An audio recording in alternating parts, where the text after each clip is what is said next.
आज हम लोग का टॉपिक है मार्जिनल कॉस्टिंग मेथड, सीमांत लागत विधि। यह विधि लागत लेखांकन की एक टेक्निक है, एक विधि है।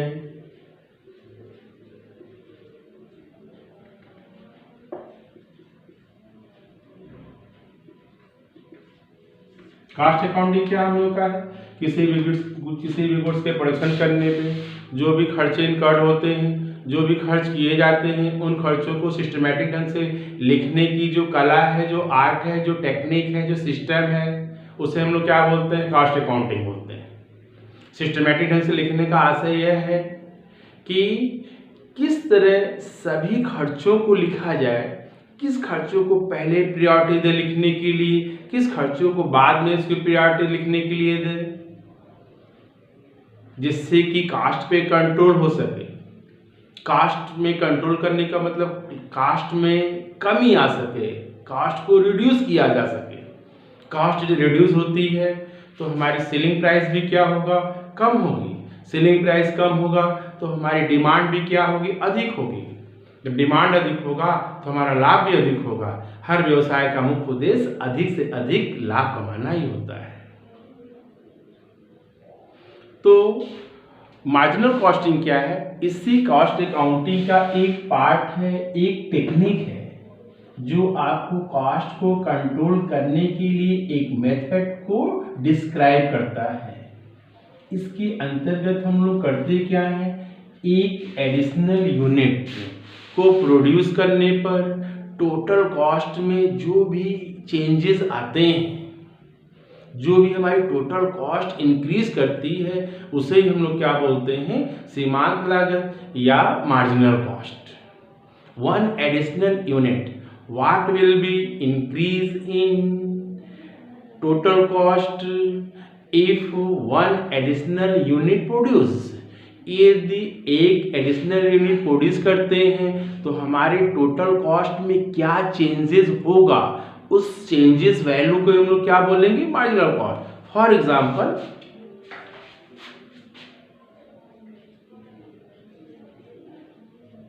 टोटल कॉस्ट ऑफ 100 यूनिट ₹10,000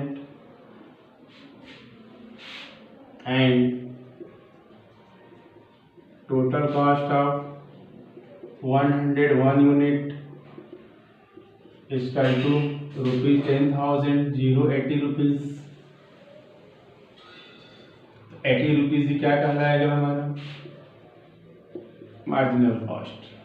क्योंकि वन एडिशनल यूनिट, पहले 100 यूनिट की कॉस्ट थी हमारी 10,000, 101 यूनिट की कॉस्ट हमारी है 10,000, 80 रुपये। तो एक एडिशनल यूनिट यदि हमने इंक्रीज किया है तो हमारी टोटल कॉस्ट में कितनी चेंजेस हुआ है, केवल 80 रुपये चेंज हुआ है। इस 80 रुपये को हम लोग क्या बोलेंगे, मार्जिनल कॉस्ट।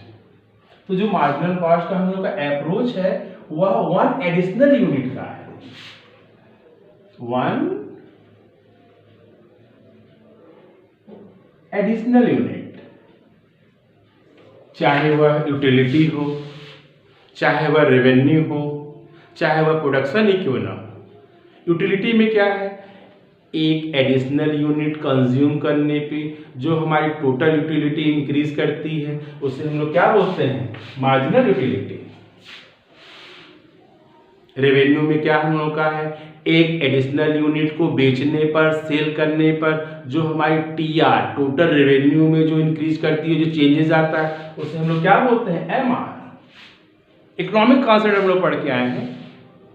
इसी तरह एक एडिशनल यूनिट को एक्सपेंड करने पे हमारी टोटल प्रोडक्शन क्या इंक्रीज करती है, उसे हम लोग क्या बोलते हैं, टीपी, एमपी, मार्जिनल प्रोडक्शन।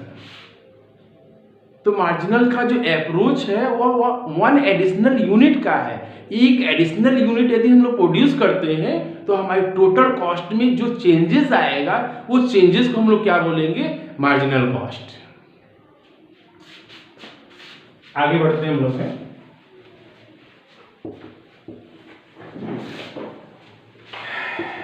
किसी भी गुड्स के प्रोडक्शन करने पे अनेक प्रकार के खर्चे होते हैं। कुछ खर्चे होते हैं जो फिक्स होते हैं, कुछ खर्चे जो होते हैं वेरिएबल होते हैं। तो जितने भी वेरिएबल खर्चे होते हैं उन्हीं को हम लोग क्या बोलते हैं, मार्जिनल कॉस्ट कहते हैं। क्यों? फिक्स्ड कॉस्ट का क्या नेचर होता है, चाहे प्रोडक्शन कम हो या अधिक हो, वो हमेशा कांस्टेंट रहेगा। जैसे कोचिंग का किराया है 2000 रुपये, एक बच्चा पढ़ेगा तब पर भी 2000 रुपये है, 5 बच्चे पढ़ेंगे तब पर भी 2000, 50 बच्चे बैठेंगे तब पर भी हमको 2000 रुपये कॉस्ट देनी है, फिक्स कॉस्ट देनी है। ये क्या हम लोग का है, कांस्टेंट है। प्रोडक्शन के अकॉर्डिंग इसमें फ्लैक्चुएशन, कोई चेंजेस नहीं होता है, नॉन वेरिएबल खर्चे एक्सपेंसेस होते हैं। अब वेरिएबल कॉस्ट क्या है, अधिक प्रोडक्शन अधिक कॉस्ट, कम प्रोडक्शन कम कॉस्ट, इसे हम लोग क्या बोलते हैं, वेरिएबल कॉस्ट। यदि हम लोग एक एडिशनल यूनिट को प्रोड्यूस करते हैं तो उसमें कौन सी कॉस्ट इफेक्ट होती है, उसी को हम लोग क्या बोलेंगे, मार्जिनल कॉस्ट। क्योंकि देख रहे हैं टोटल कॉस्ट कितनी थी 100 यूनिट की 10,000, 101 की कितनी थी 10,000, 80 रुपये। अब हमको ये देखना है कि टोटल कॉस्ट में बोला हमने है ना, दो कॉस्ट होती है, एक होती है एफसी होती है, एक होती है वीसी होती है। अब हमको ये चेक करना है कि सर ये जो 80 रुपये बढ़ा है, ये वेरिएबल कॉस्ट इंक्रीज किया है कि फिक्स्ड कॉस्ट इंक्रीज किया है। आइए इसको हम लोग समझते हैं मार्जिनल कॉस्ट इक्वेशन से।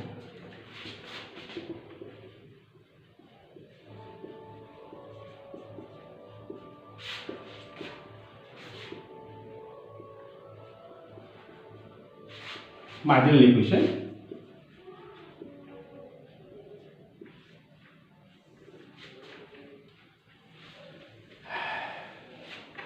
TC equal to FC plus PC। Let the FC equal to 2000, VC equal to 10 rupees per unit. FC हमेशा कांस्टेंट रहती है, ये पर यूनिट के अकॉर्डिंग ये फ्लैक्चुएट नहीं करती है। VC क्या होती है, ये हमेशा फ्लैक्चुएट करती है, जिसको हम लोग पर यूनिट में फाइंड आउट करते हैं, ताकि ये पता चल सके 10 यूनिट है, 10 रुपये पर यूनिट है तो 100 यूनिट कितना होगा, 2000 कितना होगा। इसीलिए हमेशा हम लोग VC किसमें इंडिकेट करते हैं, हम लोग है हमेशा per unit. Output if output हम लोग का है 100 unit,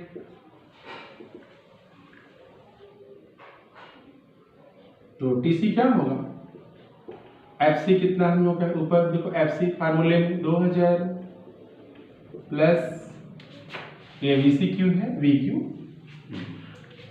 variable cost 10 rupees, Q quantity कितना हो जाएगा हम लोग का 3000। ये क्या था हम लोग का क्यू 100 यूनिट।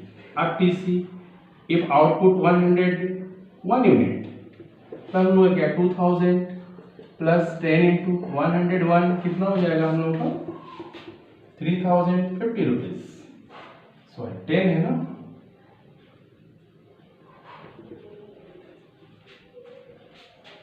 तो कितना हम लोग का डिफरेंस आ रहा है 10 रुपीज।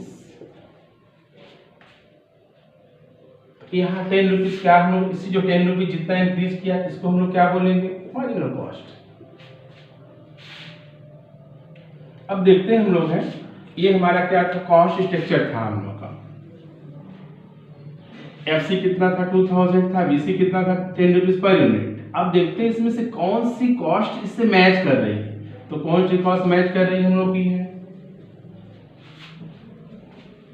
सर, वो वेरिएबल कॉस्ट 10 रुपये है, मार्जिनल कॉस्ट भी 10 रुपये है, यानी जो टोटल इंक्रीज कर रहा है। आप यहाँ देखो, यहाँ क्या है, दोनों हम लोगों का कांस्टेंट है, 2000 यहाँ भी है, 2000 यहाँ भी है। क्या चेंजेस हो रहा है, 10 इंटू 100, 10 इंटू 101, तो क्या चेंजेस हो रहा है, ओनली 10 रुपीज। वो कौन सी वैल्यू हम लोग की है सर, ये हम लोग की वेरिएबल कॉस्ट की वैल्यू है। इस तरह हम लोग क्या कर सकते हैं, marginal cost will be MC equal to PC। यानी जितनी किसी भी गुड्स के प्रोडक्शन करने में जितने भी हमारे वेरिएबल कॉस्ट है, वही हमारे क्या है सर, वो मार्जिनल कॉस्ट है। आते हैं कैसे हम लोग अब डिटरमाइन करते हैं मार्जिनल कॉस्ट को। इसके लिए दो कॉन्सेप्ट हम लोग का है, एक हम लोग का है इकोनॉमिक कॉन्सेप्ट, एक हम लोग का है कॉस्ट कॉन्सेप्ट। इकोनॉमिक कॉन्सेप्ट में हम लोग का क्या है,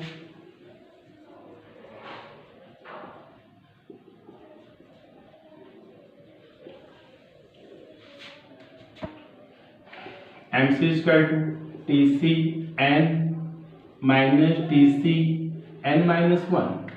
अभी जो यहाँ पे हमने फाइंड आउट किया था, जो एग्जाम्पल समझाया था, टी सी 101 टी सी 100, तो क्या हम लोग का आएगा, टी सी 101 में क्या लिखे थे यहाँ पे, अब इसके पहले लिखा था हमने 3010 रुपीज़, यहाँ क्या लिखा था हमने 3000, कितना आया था हम लोग का 10 रुपीज़। इकोनॉमिक कॉन्सेप्ट हम लोग का है। कॉस्ट कॉन्सेप्ट हम लोग का क्या है, 2 number.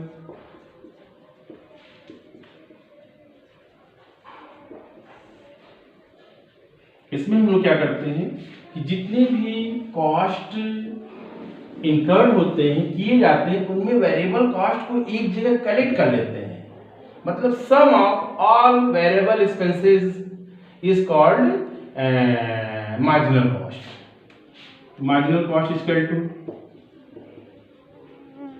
Direct material plus direct labour plus direct expenses plus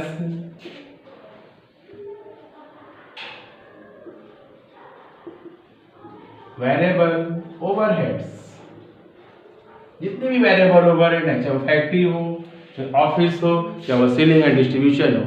normally factory जो है वेरिएबल नहीं होते हैं। फैक्ट्री के जितने भी एक्सपेंसेस होते हैं, कोई इन्फॉर्मेशन नहीं दिया हो तो हम लोग, और जितने भी ऑफिस के एक्सपेंसेस होते हैं उसको हम लोग फिक्स मान लेते हैं। क्योंकि एम्प्लॉइयों का, डायरेक्टर एम्प्लॉय है, मैनेजर है, जो उसको सैलरी तो देना ही देना है, प्रोडक्शन हो या ना हो। तो जितने, अगर कोई इन्फॉर्मेशन नहीं है तो ऑफिस ओवरहेड को हम लोग क्या मान लेते हैं सर, वो फिक्स ओवरहेड, उसको फिक्स में कंसीडर कर देते हैं। ये हम लोग का है। एक इकोनॉमिक मार्जिनल कॉस्ट को निकालने की 2 तरीके हैं। एक हम लोग का इकोनॉमिक कॉन्सेप्ट है, एक हम लोग का कॉस्ट कॉन्सेप्ट है। तो नॉर्मली हम लोग जो है मार्जिनल कॉस्टिंग मेथड में, चूंकि ये कॉस्ट अकाउंटिंग का एक पार्ट है, हम लोग इसी का यूज करते हैं। किसका यूज करते हैं, marginal cost. It means marginal cost निकालने के लिए हम लोग एक स्टेटमेंट बनाते हैं। अब इसके 2 स्टेटमेंट, एक हो जाएगा income statement under marginal costing, एक हम लोग का है cost statement under marginal costing. यदि हम लोग कॉस्ट स्टेटमेंट बनाते हैं इसका,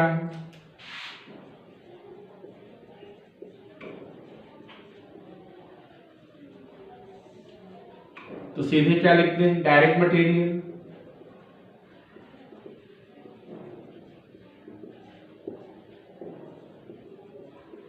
डायरेक्ट लेबर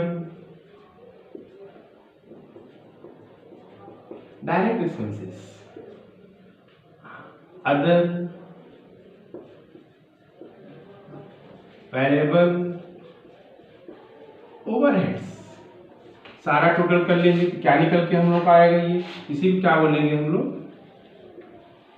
मार्जिनल कॉस्ट। यदि हमको टोटल कॉस्ट फाइंड आउट करनी है, ऐड फिक्स कॉस्ट जोड़ लेते हैं, क्या निकल के हमारा आ जाता है, ये टोटल कॉस्ट। यदि आपको प्रॉफिट निकालनी है तो सेलिंग प्राइस में से फिक्स टोटल कॉस्ट घटा देंगे हम लोग, तो क्या निकल के आ जाएगी, हम लोग की प्रॉफिट आ जाएगी। मार्जिनल कॉस्ट इनकम स्टेटमेंट कैसे बनाते हैं हम लोग,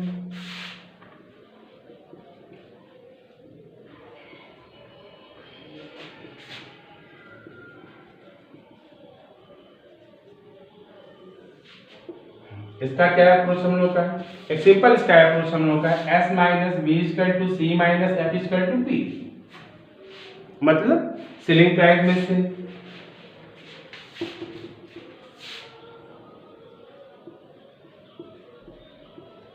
सबसे पहले आप क्या घटाओगे, वेरिएबल कॉस्ट। वेरिएबल कॉस्ट कहिए या मार्जिनल कॉस्ट घटा लीजिए, क्या निकल के आएगा, ये कंट्रीब्यूशन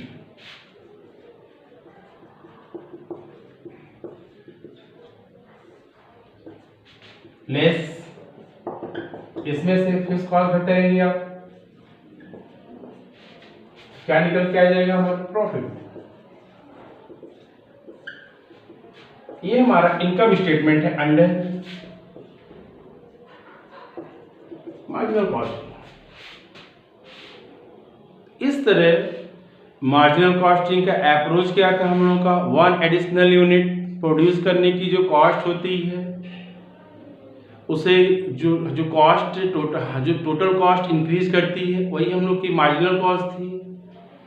क्या इसके डिटरमाइन करने की, इसको प्रेजेंट करने के क्या तरीके थे, जितने भी वेरिएबल कॉस्ट थे टोटल ऐड कर लिया हमने, चाहे वो डायरेक्ट मटेरियल हो चाहे वो ओवरहेड का हो, सारे वेरिएबल पार्ट्स को हमने एक जगह कलेक्ट कर लेते हैं, वही हमारी मार्जिनल कॉस्ट है। फिक्स कॉस्ट भी ऐड कर लेते हैं, टोटल कॉस्ट है। ये हमारी मार्जिनल कॉस्ट अप्रोच से किसी भी गुड्स के प्रोडक्शन की टोटल कॉस्ट निकालने का एक हमारा कॉस्ट स्टेटमेंट है।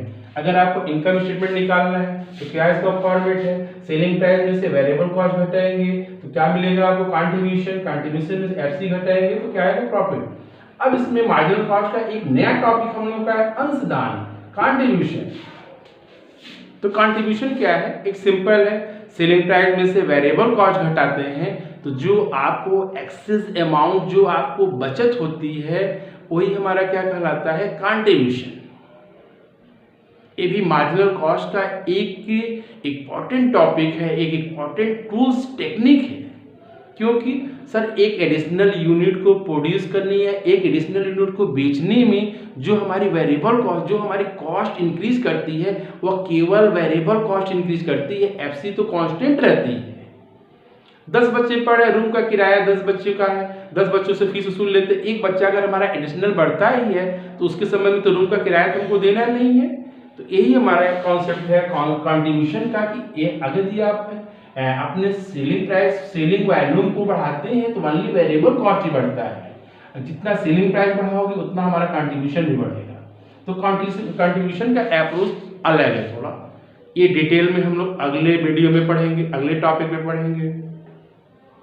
इस तरह हम लोगों का ये मार्जिनल कॉस्टिंग चैप्टर कंप्लीट होता है। कोई भी डाउट हो आप कमेंट बॉक्स में लिखिए। यदि आपको ये चैप्टर या वीडियो अच्छा लगे इसको लाइक कीजिएगा और सब्सक्राइब जरूर कीजिएगा। इसी के साथ ये क्लास हम लोगों का ओवर, अगला क्लास अगले टॉपिक के साथ।